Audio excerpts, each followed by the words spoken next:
आता कॉक्रोच जनता पार्टीने उद्धव ठाकरे यांच्या पक्षफुटीनंतर एकनाथ शिंदे यांच्यावर निशाणा साधला आहे. कॉक्रोच जनता पार्टीचे संस्थापक अभिजित दिपके यांनी महाराष्ट्रात सुरू असलेल्या राजकीय नाट्यावर भाष्य केले आहे. अभिजित दिपके यांनी ट्विटरवर एक पोस्ट केली असून त्यात त्यांनी भाजप व महायुतीवर टीका केली आहे. त्यांच्याकडे आमदार आणि खासदारांना फोडण्यासाठी पैसे आहेत, परंतु पेपर लीकमुळे आत्महत्या करणाऱ्या विद्यार्थ्यांना देण्यासाठी पैसे नाहीत, असे अभिजित दिपके म्हणाले. एवढंच नाही तर नीट पेपर फुटीमुळे आत्महत्या करणाऱ्या विद्यार्थ्यांच्या कुटुंबियांना 1 कोटी रुपयांची मदत देण्याची मागणी देखील अभिजित दिपके यांनी केली आहे. अभिजित दिपके यांनी हे ट्विट केल्यानंतर खासदार संजय राऊत यांनी देखील अभिजित दिपके यांना समर्थन दिलं आहे.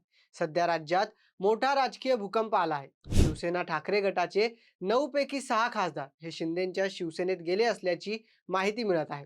संजय राऊत यांनी फुटलेल्या खासदारांना एकनाथ शिंदे यांनी प्रत्येकी 50 कोटी रुपये दिले असल्याचे आरोप केले आहेत. या 50 कोटींपैकी 15 कोटी रुपये हे खासदारांना ऍडव्हान्स मिळाले आहेत, असे देखील संजय राऊत म्हणाले.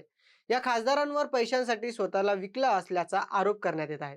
यातच अभिजित दिपके यांनी देखील या प्रकरणात उडी घेत महायुती सरकारला टोला लगावला आहे.